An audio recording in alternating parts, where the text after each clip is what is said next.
Hello, criminal justice enthusiast, and welcome back to You Are the Judge. In the last episode, we dealt with a hit and run case here, and now we're going to be working on another murder case. So let's see if we can figure out if the person did it or not, and then we'll go from there.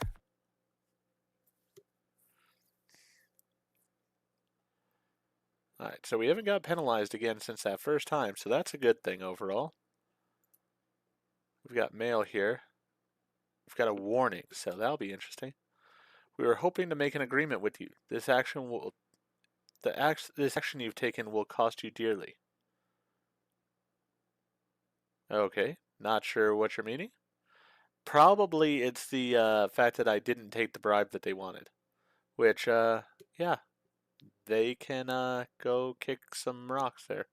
I really could care less. I did what was right. Hello, sir. I have some information to share with you regarding today's case. It was a relatively high profile case, and because it involved a well known figure, people must have been interested in the celebrity aspect of the situation. In this regard, your decision was considered bold, to say the least.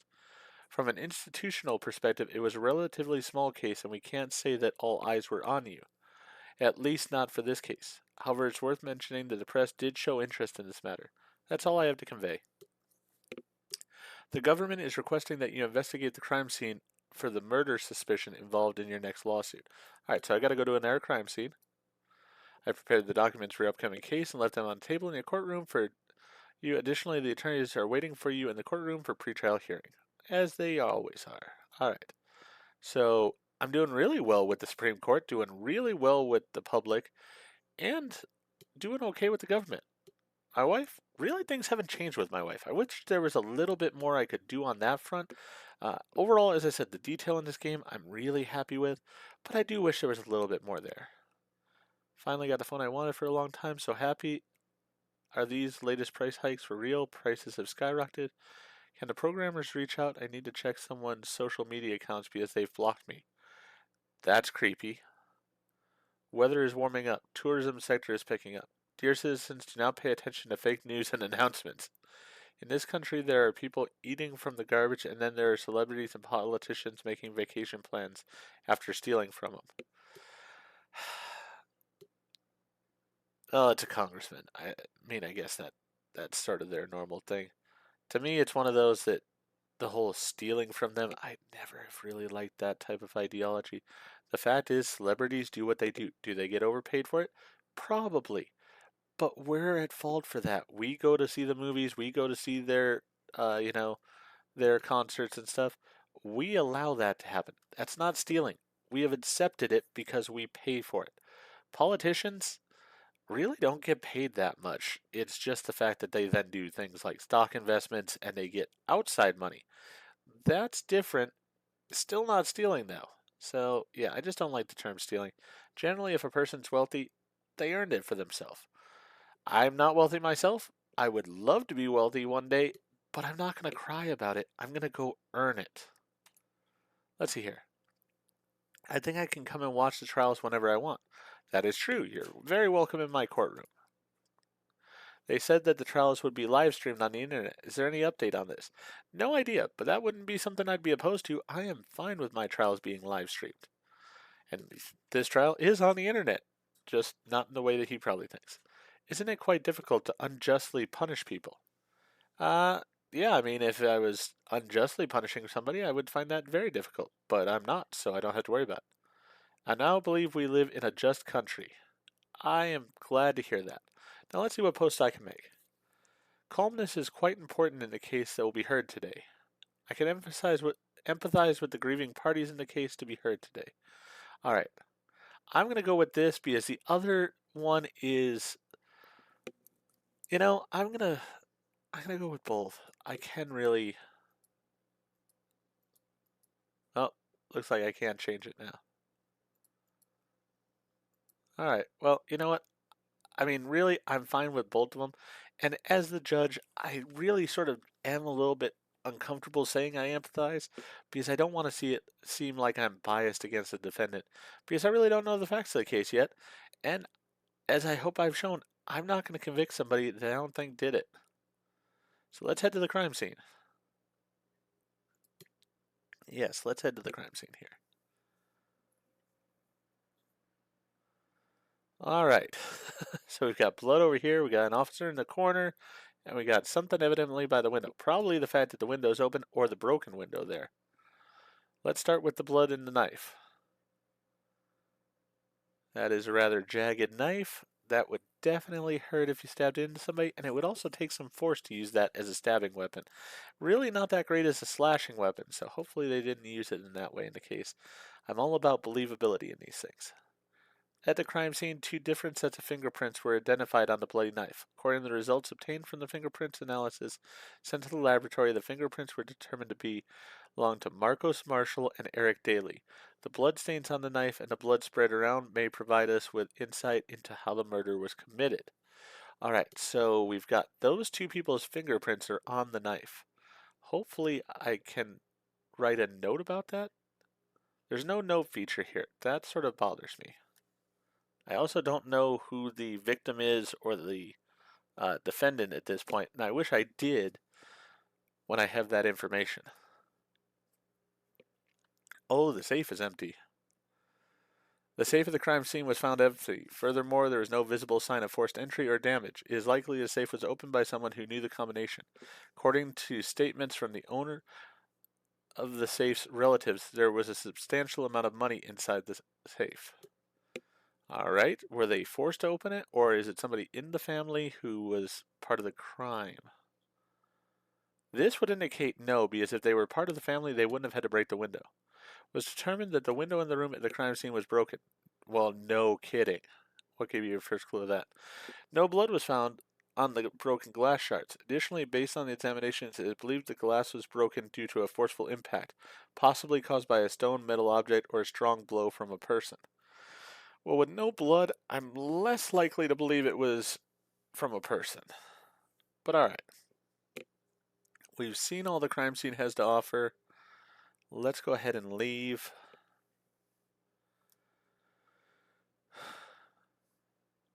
Always want to make sure I'm doing my best for the cases and stuff. Yep, that's all the same stuff there. So let's go ahead to pretrial. Then at least I can hopefully figure out who the defendant is and such.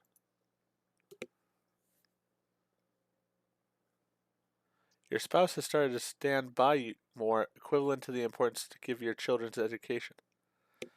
Alright, they're up to 100% now. Very happy about that. I want to do right by my family. That is my first and foremost concern. And yeah, I'm fine with private education for my kids. If I can afford it, that's what we're doing.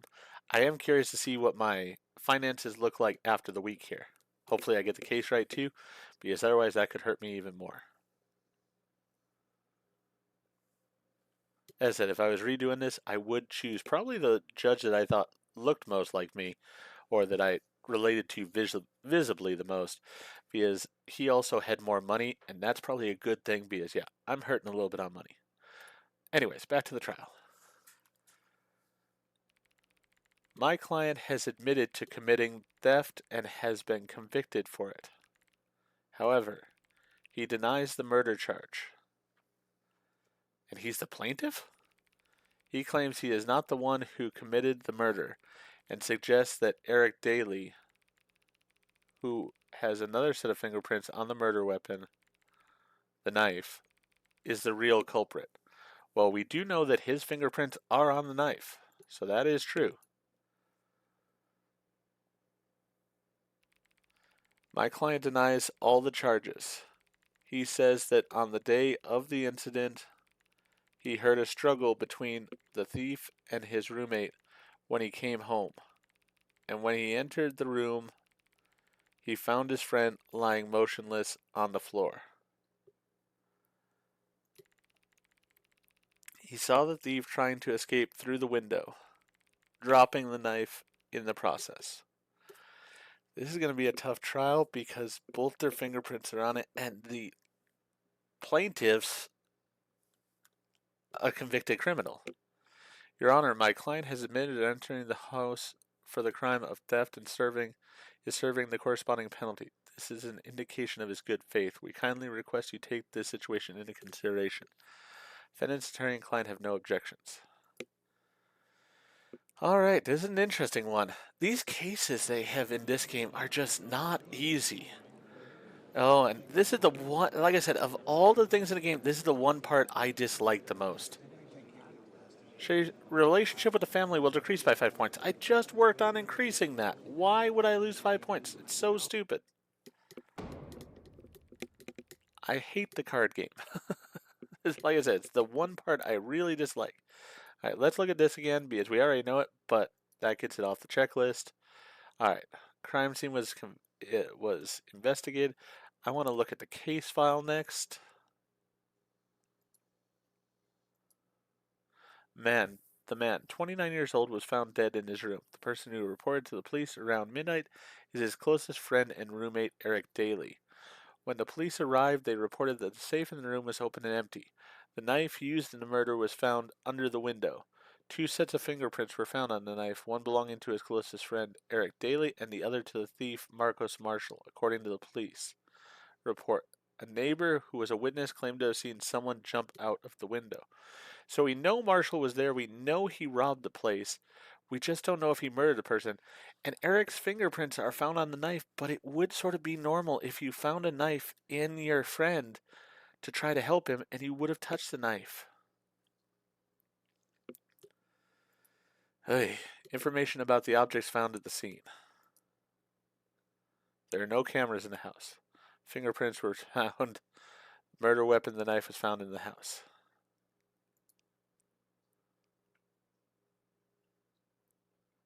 Inside the safe was empty. Fingerprints of the plaintiff and defendant were found on the knife. Window in the room is broken and there are glass pieces.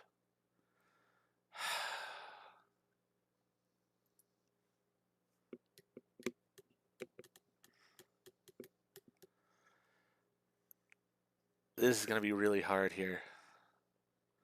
Let's examine the Constitution first here. Any person who intentionally causes the death of another person shall be deemed to have committed the offense of homicide.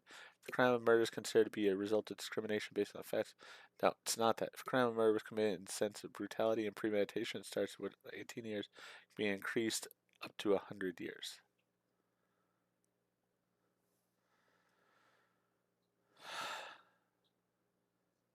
I mean, he was stabbed, so I would say that's sense of brutality. So we're looking at 18 years to 100 years. All right, let's see how these two are. Plaintiff is indifferent, tense, and sloppy. Respectful, anxious, and sloppy.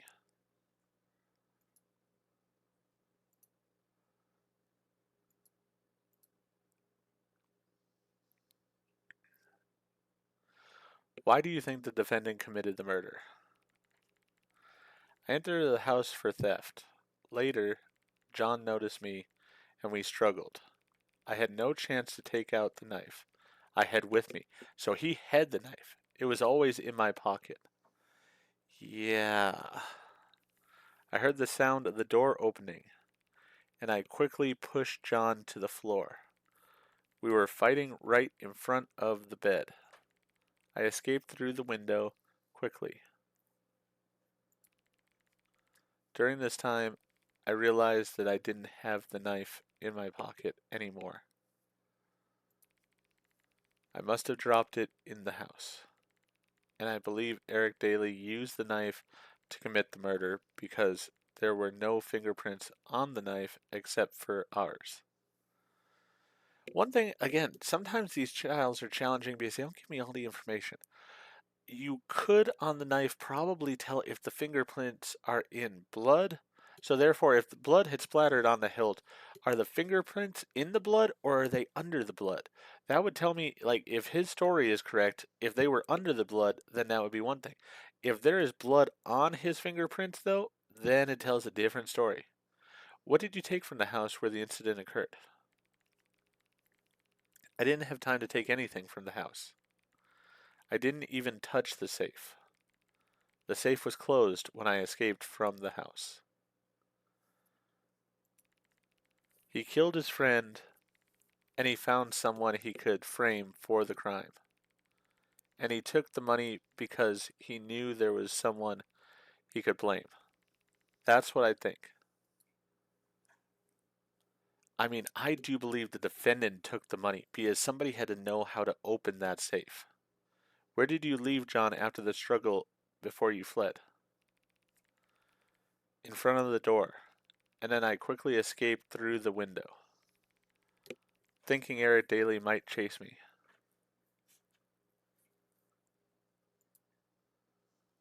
Did you get injured in any way during the struggle? Due to the adrenaline rush caused by the incident, I didn't feel anything at first. I felt a pain in my arm as I distanced myself from the house, and when I checked, I had a cut. I probably scraped it against something. Yeah, but there was no blood in the window.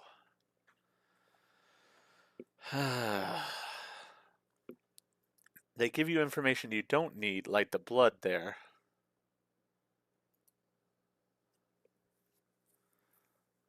Why was your fingerprint on the knife? When I entered through the door and heard the struggle, I panicked and hurriedly approached the room. At that moment, I saw someone trying to escape through the window.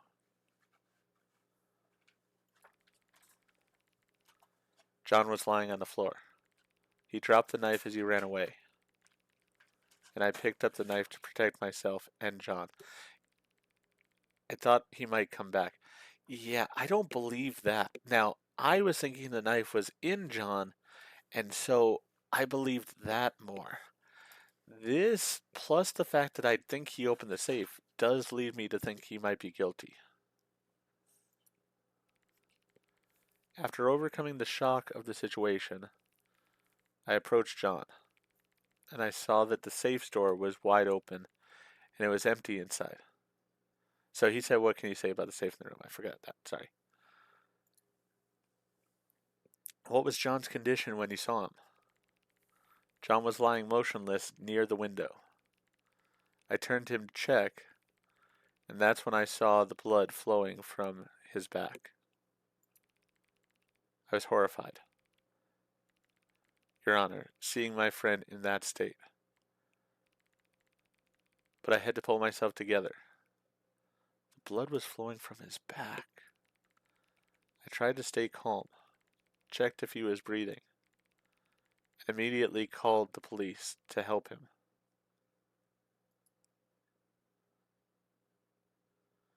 The police investigating the incident recently reported that you and John had a heated argument. What was the reason for this argument? Oh, now that's important information. In the past, I got into debt with some malicious people, and they wanted me to pay it back as soon as possible. John also had an outstanding debt of about 10,000 from the past. Yeah, now I'm thinking he's more and more guilty. We had an argument about this debt, but it wasn't as big of a fight as it is believed. It was a common issue that can happen among people living together. Yeah, I really don't trust his stance now.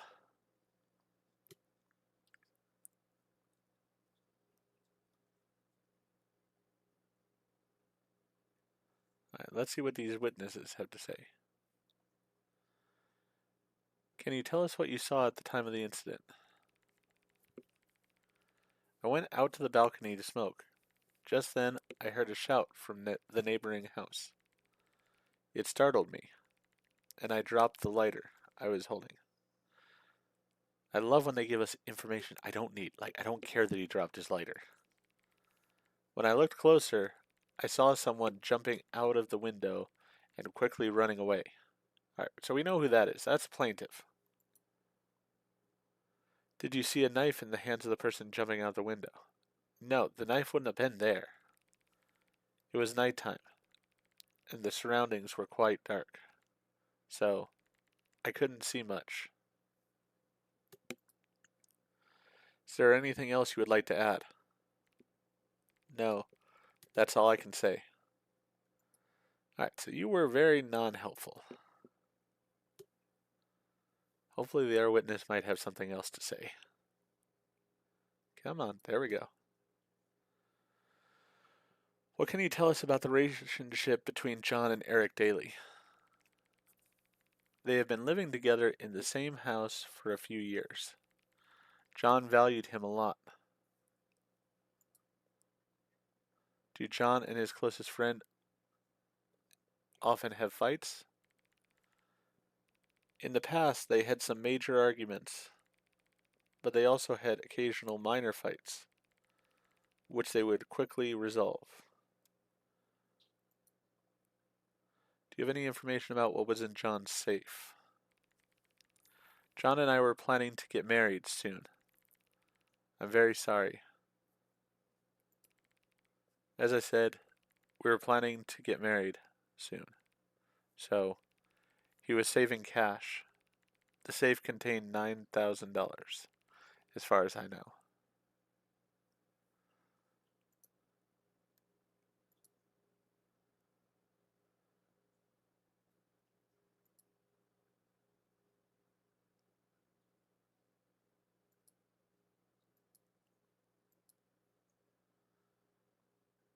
Alright.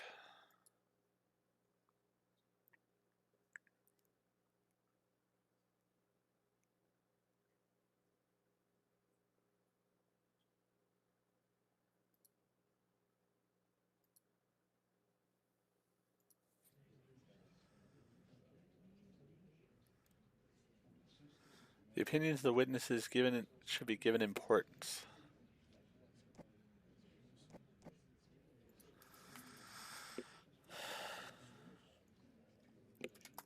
Plaintiff admits to having entered the house to commit a burglary, but he did not have an ability to open the safe. Only someone with knowledge of the safe could have opened it, suggesting the criminal behavior of the defendant.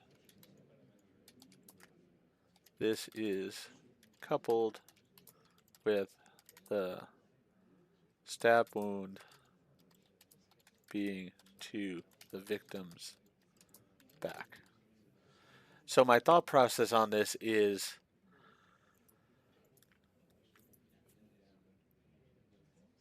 I mean, really the plaintiff should have a criminal record because he was arrested and charged with that. But if the plaintiff, if Marshall had stabbed him, it would have been to the gut. They were struggling. Everybody says they were struggling. How would he have stabbed him in the back? Now, on the other hand, if you were struggling with somebody and somebody else came up behind you while you were dealing with the person who's trying to jump out the window, then they would have stabbed you in the back, which is why I think that Daly did do this, and that is combined with the fact that the defendant is the only one that could have opened the safe.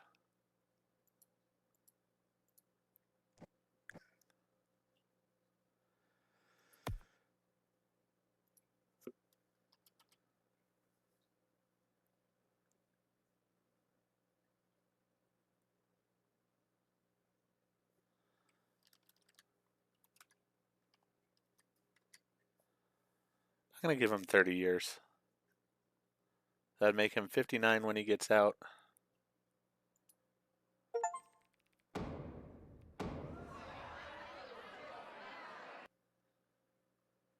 There was no penalty for it. All right. We did not have a charge also for education, so I was correct in my decision there. Very happy about that. Let's see what choice we have to make here at the end of the day. The government is working on a bill that would lead to homeless individuals being sentenced to imprisonment. What are your thoughts on this?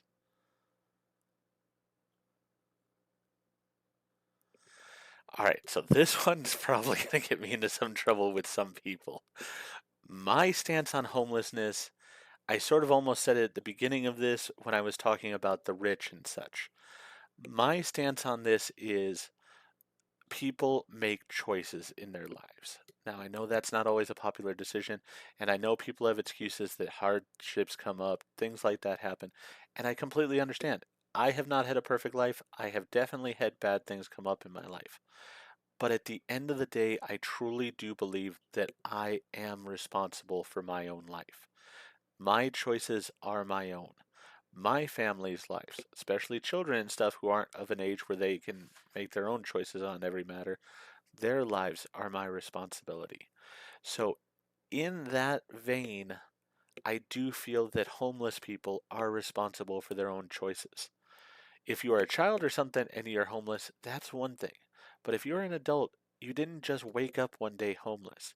You have made choices in your life that got you to that point. And things I'm looking at are things like drug addiction, alcohol abuse, things of that nature. I don't really consider people, say, that have a job and are living in their car because they don't make enough money to get a house as truly homeless. They're still making their way in the world.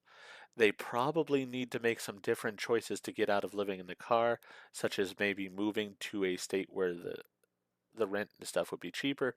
There are different things they could do. But the people who I would say are truly homeless, when you see a homeless camp and such, what do you often see with that? You see used needles, you see mental issues, you see empty beer bottles, wine bottles, things of this nature. I can tell you with the job that I have worked, there have been a couple times when I was working with maintenance, now I no longer do, but when I was working with maintenance, that my crew would be sent outside of our store and we would have to go clean up a homeless area that had been put up on our property and was now needing to be taken down because the person who had basically been squatting in the area had been removed by the authorities because of some of their behaviors. When I have cleaned those areas up, I can tell you from my own personal experience, the one time I will never forget, I found 4 wrappers for burritos that they had purchased over probably a several day period. That was all the food I found. But at the same time, I found 8 alcohol bottles. So 4 wrappers for food, 8 bottles of alcohol. All empty, by the way. That's not a society problem. That is an example of personal choices. That person prioritized alcohol over food. Definitely prioritized alcohol over their living conditions. So, as I said, I'm sure that some people are going to not be happy with my stance on this, probably aren't happy with what I've just even said, and I'm not trying to make this channel into anything controversial. But on this channel, I am very honest, I'm very open, and I want to talk you guys through decisions I make in these simulator games. And in this case, when we're dealing with a legal system simulator here, these type of issues are going to come up, and I'm going to talk about my honest feeling on them. So with this, homelessness does disrupt the peace of our people. You know, I should be able to go to a park and not and be able to walk on the walking paths without having to worry about stepping on a used needle because there's a homeless encampment that has taken up on the sides of the path. When I have children, I should feel safe taking my kids to school if it's down the street without having to worry about somebody that's got mental issues or something coming out of their tent and possibly exposing themselves in front of the children. These are not hyperboles in a way. They're not, me being overly dramatic. You can look on Google anytime you want and find exact examples of this that occur all the time in places because of this. To me, I think homelessness needs to be treated more severely than it is. If we just say that we need to be kind and understanding to these people, I get people have hard times. And if the people were showing that they are trying to pull themselves out of it, if they are taking the mentality of pulling themselves up by the bootstraps, I 100% support those people. But when we have those people that are examples that they don't care to improve themselves, that they don't care to better themselves, that they are fine living in that squalor that is impacting everybody else's life, then I think that definitely the government does need to step in. Because at a point, it has to be seen the greater good needs to be looked at. And when you have a few people that are living in such a way that it is detrimental to the well being of everybody in the community, those few people need to be taken care of and removed from that situation. People's property values should not be affected because somebody decides that they prefer alcohol over a house. So, yeah, as said, I understand that's controversial. That's why I've gone on a little bit of a lecture on my opinion here. I'm not trying to change anybody else's opinion, simply stating mine. You're entitled to your own, and I respect you for having your own. Hopefully, you just sort of understand mine now. And hopefully, it doesn't make you absolutely hate me or want to leave the channel and stuff. As I said, I really don't want to get into these conversations often, but I am going to be honest when I'm doing these type of games. So, there's my answer. All right, on to happier topics. Well, I guess we can say a happier topic. Evidently, the next case we're going to be covering in tomorrow's episode is going to be abuse of office case. This could be an interesting one here. This game has given a lot of different cases here. It's gone into very different areas. So, government abuses of power definitely have come up already. We've had the expropriation of land by the government being an issue. We had the one with the prison system coming up, and now we've got an abuse of office one here. So that's going to be interesting. For now, though, if you liked what happened with this murder case, I mean, hopefully you didn't like that murder occurred, but if you liked my decision in the case or just how it played out, then please go ahead and click that like button. And if you've not already, please subscribe to the channel, click the bell icon, so that you're aware when I produce new videos in the future. Thank you, and I hope to see you back for more of You Are the Judge.